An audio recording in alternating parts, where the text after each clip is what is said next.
What? It's everyone from this reality returning to their reality of origin. Back to our original universe. Hello, welcome back to another episode. Fans of Rick and Morty are well aware that Rick despises time travel. However, aside from Rick simply stating that he dislikes time travel, there is no clear reason why Rick despises it so much. That is, until now. Rick and Morty have only dabbled in the perplexing shenanigans of time travel a few times throughout the Adult Swim animated series. The first time wasn't exactly time travel, but it was still a form of time manipulation.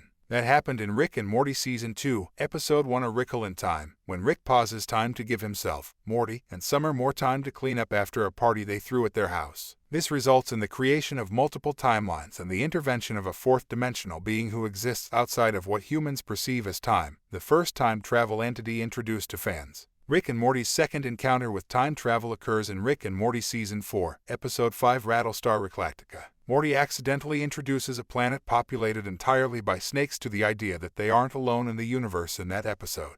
This causes the snakes to band together and invent time travel, which ends up being an episode-long meta-narrative on the absurdity of the time travel subgenre, emphasizing how much Rick despises time travel. Rick takes Morty to an intergalactic stock exchange in Rick and Morty #1 by Zach Gorman, C.J. Cannon, and Mark Ellerby to show him how to make money quickly without having to work for it. When they arrive, Rick is immediately spotted and approached by Professor Talk, the time detective. Professor Talk works for the time police, and he informs Rick that he is well aware of the regular criminal activity Rick engages in, and that he has been keeping a close eye on him since that time. Rick inevitably breaks the law after that first encounter, and Professor Talk is all too eager to slap the cuffs on him. Rick hates time travel because it's garbage science. This issue introduces readers to the Time Police organization, which works to apprehend criminals wherever they may be in time. Essentially, these guys are extremely difficult to avoid, even for someone on Rick's level, as evidenced by Rick being apprehended by the Time Police by the end of this issue. Rick was only arrested by the Time Police because he accidentally put himself on their radar by running into Professor Talk at the stock exchange. While that was an unfortunate circumstance given Rick's outcome, it was completely random.